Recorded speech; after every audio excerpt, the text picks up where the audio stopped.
Assalamualaikum warahmatullahi wabarakatuh. Perkenalkan, nama saya Nizar Raffi. Saya dari Prodi Komunikasi dan Penyiaran Islam NPM 2404010017. Saya dari Universitas Islam Negeri Dua Lampung. Saya di sini akan membuat video untuk memenuhi tugas mata kuliah, yaitu Komunikasi Sosial Budaya dan Agama.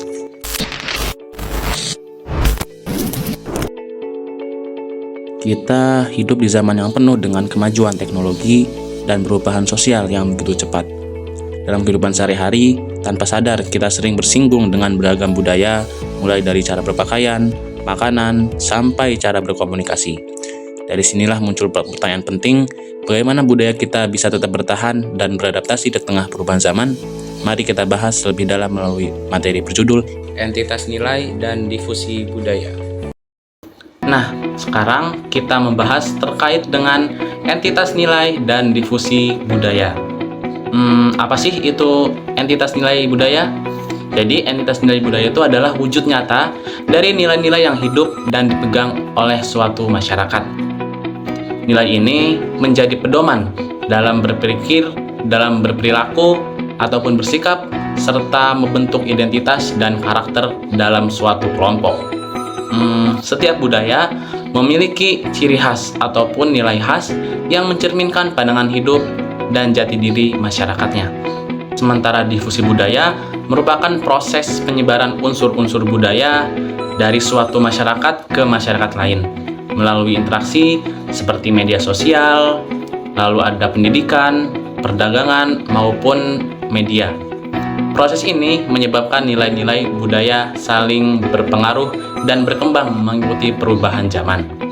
Nah, melalui pemahaman seperti ini, entitas nilai dan difusi budaya, kita dapat melihat bagaimana budaya itu tidak hanya diwariskan, tetapi juga harus terus hidup dan beradaptasi dalam kehidupan modern tanpa kehilangan makna aslinya. Nah, untuk selanjutnya, kita akan membahas tentang nilai budaya dalam masyarakat multi-etnik.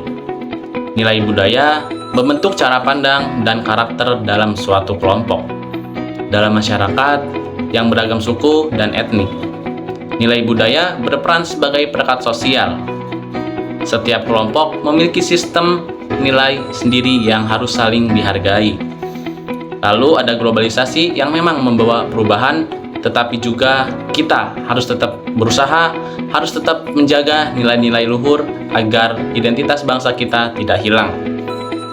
Nah, memahami perbedaan budaya berarti kita itu membangun masyarakat yang harmonis dan berkeadaban. Selanjutnya, kita akan membahas tentang pencampuran, akulturasi, dan asimilasi. Pencampuran budaya terjadi ketika dua budaya berpadu dan melahirkan budaya baru. Akulturasi adalah pertemuan dua budaya yang saling mempengaruhi tanpa menghapus ciri itu sendiri ataupun ciri aslinya sendiri. Contohnya kayak arsitektur masjid bercorak Tionghoa ataupun batik dengan pengaruh Arab dan India. Sementara itu, asimilasi membuat budaya minoritas melebur ke budaya dominan. Kita harus tetap terbuka terhadap perubahan, tetapi juga jangan sampai lupa ataupun jangan sampai kehilangan nilai dan karakter budaya kita sendiri.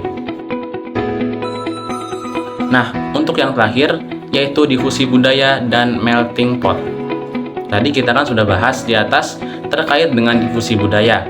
Difusi budaya itu adalah penyebaran unsur budaya dari suatu masyarakat ke masyarakat lain. Hal ini dipengaruhi oleh kemajuan teknologi, mobilitas manusia, dan globalisasi. Melting pot menggambarkan perpaduan berbagai budaya menjadi satu kesatuan baru. Proses ini memperkuat persatuan, tetapi juga bisa mengikis identitas asli. Kuncinya itu, kita tuh harus seimbang antara keterbukaan dan melestarikan budaya lokal. Nah, jadi untuk kesimpulannya itu, entitas nilai dan difusi budaya itu menunjukkan bahwa budaya bukanlah sesuatu yang statis, melainkan hidup dan terus berkembang melalui interaksi sosial.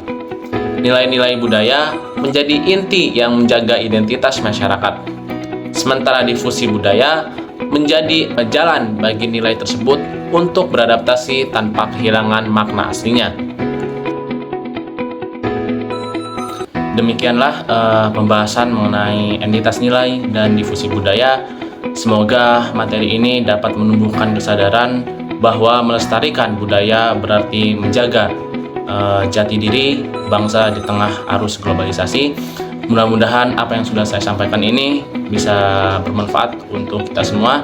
Saya akhiri. Wallahul muwaffiq ila aqwamit thoriq. Wassalamualaikum warahmatullahi wabarakatuh.